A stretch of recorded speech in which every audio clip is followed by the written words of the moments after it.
들으셔야 될 것 같은데 뭐가 좀 차이점이 있나요?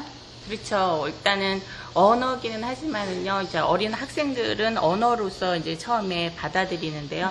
어르신들은 이거를 이제 좀 다른 방법으로 받아들이세요. 한글을 통해서 좀 이제 받아들이신다던가 아니면 이거를 이제 학습이라고 생각을 하고 받아들이시는 게 좀 차이점이 있어요. 그래서 저도 교습을 할 때 학생들하고의 차이점을 두고 하죠. 그래서 우리말과 비교를 하면서 이러이러한 부분이 다르다. 그래서 좀 더 이해하기 쉽게 접근하기 쉽게 하려고 노력하고 있습니다. 영어 강국이라 불리는 한국.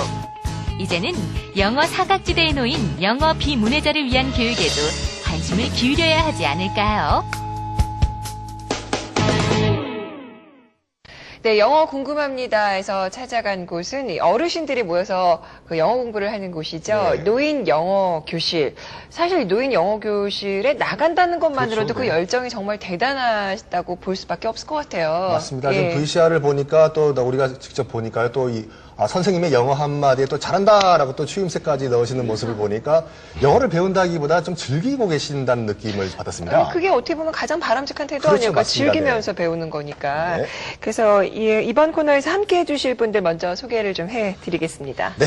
아무리 방송을 거듭해도 카메라 울렁증은 있다. 그렇지만 영어 울렁증은 없다라고 하시는 분이죠. 한일 선생님 나오셨습니다. 어서 오십시오. 안녕하세요. 반갑습니다. 자, 그리고 또 영어 교육계의 젠틀맨이시죠? 이현석 선생님 모셨습니다. 안녕하세요.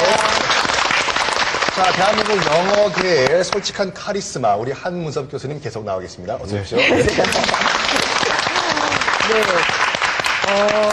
정말 우리 사회에서 진짜 영어가 차지하는 비중이 정말 높구나 이런 걸 느낄 수가 있어요. 맞습니다. 길거리를 돌아다녀 보면 간판들도 다 영어 간판들이고 예전엔 또 시골에 계신 시어머니들 집 못 찾으라고 아파트도 다 영어로 바꿨다고 하는 얘기가 있었죠. 예.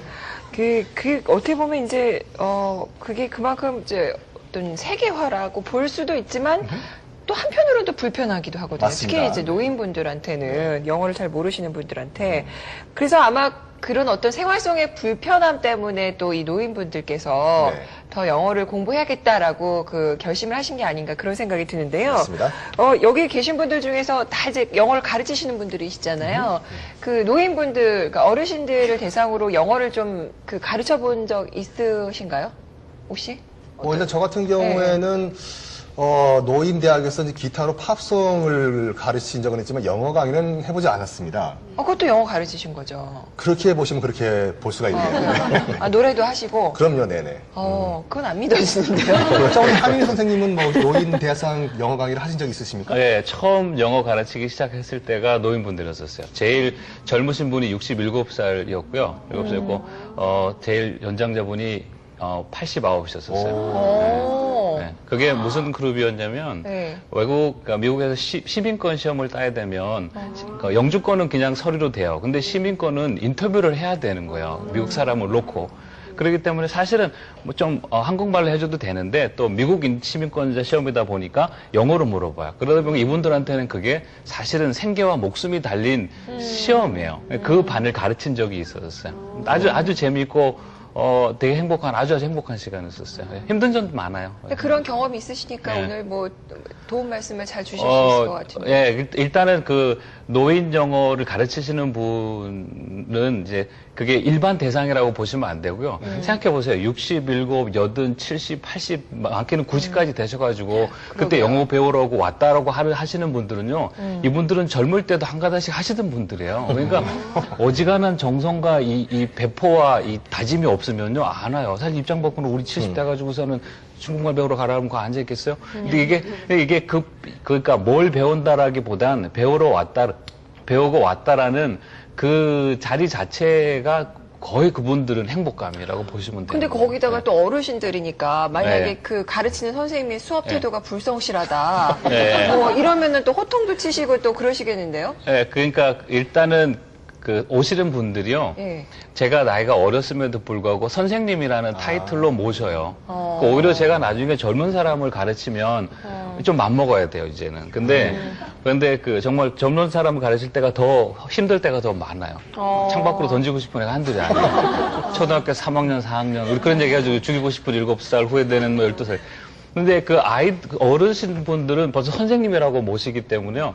그렇게 그 존경받으면서 또는 귀여움 받으면서 이랬던 적이 없을 만큼 태도들이 좋으세요. 그리고 호통이 아니고요. 연약하셔가지고요. 이걸 이렇게 하셨어요? 몇 번 했는데 이해를 못 하세요? 그러면 마음의 상처를 심하게 받아요. 그렇게 얘기하면 누구나 상처 받아요. 아니, 저희가 이제 한희 선생님을 이 자리에 모신 컨셉은 영어 교육계의 또 이제 그 독설가로 저희가 모셨는데 그 말이 정확하게 맞아 떨어지고 있네요. 네.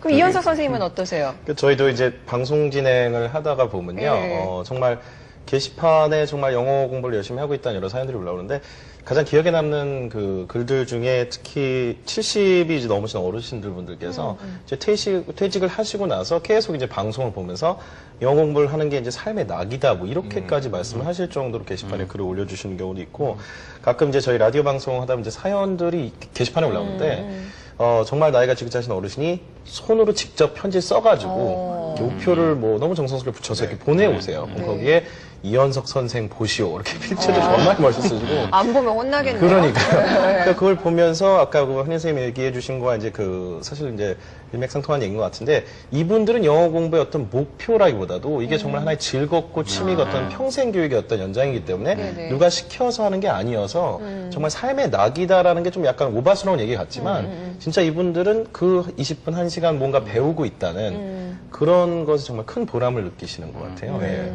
굉장히 진지하시겠죠. 그렇죠. 예. 지금 이현석 선생님이 말씀하신 것처럼 지금 이런 그 노인분들, 어르신분들은 어떻게 보면 영어의 유창함을 목표로 이런 수업을 듣는 것이 아니라 정말 뭐 시민권 같은 경우에 또 한국에서 이제 영어 공부하시는 분들은 영어 간판 좀 읽어보자라는 그런 그렇죠. 생활의 그 편리함을 위해서 공부를 하시는 건데 그 포커스가 좀 다르다고 볼 수 있는데 교수님 어떻게 생각하십니까? 예, 저도 사실은 한 20여 년 전에 그 당시에 뭐가 있으면 그 각 백화점마다 뭐 문화 강좌 뭐 이런 거, 뭐 꽃꽂이니 뭐 이런 거 있으니까 유행인데 그 중에 이제 뭐 영어 회화 제가 한번 잠깐 해봤었는데 노인분들 오셨는데 제가 그 당시 그 받은 느낌은 일단은 분위기가 굉장히 어수선하면서도 진지한 그 굉장히 양면성을 가지고 있어요. 그래서 왜 어수선하냐면은 수업하다가 핸드폰 울리면 다 받아요. 그 떳떳하게 목소리도 안 줄이고 할 얘기 다 해. 그 영감, 나 지금 회화 수업 중인데 이따 걸게. 그러고 끊고 아무렇지도 않게 있는데 다른 사람들도 전부 거기에 대해서 신경을 안 쓰는 분위기 되어서 그런 거 보니까 산만한 것 같은데 좋은 점은 뭐냐면은 뭔가 설명을 해서 저거 중요하다 그러면은 어느 학생, 전문 학생 못하게 진지하게 이렇게 하는 그런 게 있고 또 하나는 아까 한인 선생님 말씀하신 대로 이 분위기가 잘 잡아준다는 게 이 말하자면 수업 분위기를 내가 잡을 필요가 없는 게 그 선생님들끼리 노인들끼리 자기들이 본인을 잡아요. 뭐 하다가 옆에 노인이 뭐 내가 좀 불편한 그런 거나 이런 게 하면은 그 선생님도 힘드시게 왜 그런 질문 하냐 이런 자기네가 야단 다쳐가지고 딱 잡고 이제 그런 건가 말하면 존경심이 굉장히 좀 우러나게 물론 제가 그때 훨씬 더 젊었을 텐데도 그 존경하는 마음이 우러날 정도로 열심히 하는데 문제는 수업 효과는 별로 없어요. 어저께 가르치면 오늘 또 잊어버리고 전혀 처음 들어보는 얘기라고 우기는 분도 있고 뭐 이러는데 그러다 보니까 그냥 재미로 이렇게 하는 건 좋은데 하나 좋은 거는 이분들이 동기부여가 강하다는 겁니다. 이제 누가 뭐 시켜서 하는 것도 아니고 뭐 젊은 사람처럼 뭐 대학 입시나 뭐 이런 거 시험 보는 것도 없고 아무것도 없는데 그냥 하는 건데 이런 거를 가지고 이제 저 영어 교육에서 그 영어 교육을 하는 동기가 크게 두 가지가 있는데 도구적 동기하고 통합적 동기 이렇게 나오는데 도구적 동기는 입시를 위해서 토플 시험 보기 위해서 이런 어떤 구체적인 목적이 있는 건데 이분들은 통합적 동기라는 거는 그냥 영어가 좋아서라든가 아니면 난 그냥 왠지 저기 미국 사람 말하는 거 텔레비전 알아두고 싶어 이런 순수한 동기 안 해도 아무 지장 없는데 그냥 어떤 일종의 취미죠 이제 그래서 하시는데 이런 동기를 가진 학습자들이 오히려 장기적으로 보면 학습 효과가 더 높다라는 이제 그런 연구도 많이 있거든요 이제 네. 그런 면에서는 참 좋아요. 단 뭐냐면은 학습 효과가 젊은 사람에 비해서 아무래도 굉장히 늦게 나타난다는 그런 단점이 있기 때문에 이게 단점이긴 한데 사실 또 그렇게 절박한 게 아니기 때문에 그거를 잘 알고 활용해서 교육을 하면은 그런 대로 말하자면 이제 소비자가 만족하는 그런 영어 교육이 될 수 있을 것 같더라고요. 사실 학습 효과라는 걸 이제 일반 학생들이나 이제 직장인들보다는 조금 네. 다르게 둬야 될 것 그럼요. 같다는 생각이 들고요. 일단 좀 그러니까- 확실히 특수성이 있는 집단이잖아요. 그렇죠. 교수님 말씀에 지금 예. 동의하는 게 어떤 동기부여적인 요소도 있는데 그 우리 학생들은 영어를 못해서 좀 불편함을 느끼는 경우는 좀 덜할 것 같거든요. 뭐 영어를 많이 접하니까. 근데 제가 오늘 아침에 오늘 터키니시 방송국에 오면서 차 타고 오면서 봤습니다. 간판들을 과연 얼마나 간판들이 어떻게 쓰였는지 오늘 집에서 한번 보세요. 화이트 호프, 뭐 부동산도요. 허브 부동산, 럭키 부동산, 컴퓨터 클리닝, 타이 마사지